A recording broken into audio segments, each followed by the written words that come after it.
Okay, so this is the starter motor. It's the standard starter motor for a diesel. You'll also need the following tools. I've got a Phillips screwdriver, a 10, 12 and 14mm socket and a 10, 12 and 14mm spanner. So the first thing you do before you start any electrical work is remove the negative terminal from the battery. So the thing to do now is remove the central console by unscrewing those two thumb screws that you can see in the picture. And once you've removed the thumb screws, you can release that clip. If I'm doing any work in the engine bay other than a quick level check, I tend to take the seats out. So you need to remove those two bolts that you can see at the front, and then remove those two bolts that you can see at the back and the one on the left hand side. There is a spacer, which I'll show you now, behind that bolt.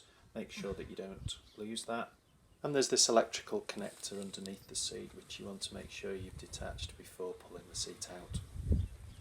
There's then two clips at the front that you can undo, and the whole engine bay cover lifts up and out of the way. Okay, so inside the engine bay, I'll just show you where the starter motor is. It's behind the air intake duct and that piece of hose and the accelerator cable. So the first thing I'd do is remove the air intake duct. You want to loosen off this clamp at the front, and then there's a clamp at the back which you also need to loosen off. They need to be quite loose. It's always a good idea to make sure that you leave it in a nice convenient position so that you can reach it easily next time.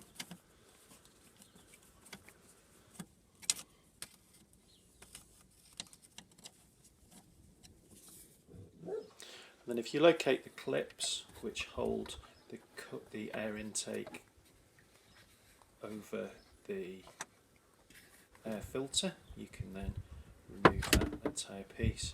It gives you much better access now to the starter motor and to the point where the bolts are. There are 3 bolts on the starter motor facing towards the back of the vehicle.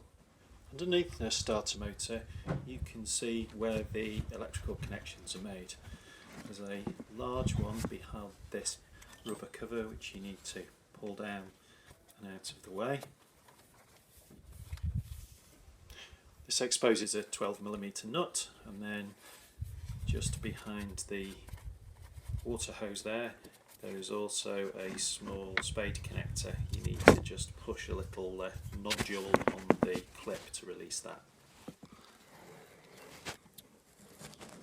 Okay, so you can see now that the socket's attached to the bolt that's at the far side, the engine side of the starter motor. That needs to be released, and then there's one at the front here just close to where the bracket's connected for the dipstick for the gearbox. So give that a good pull to release that.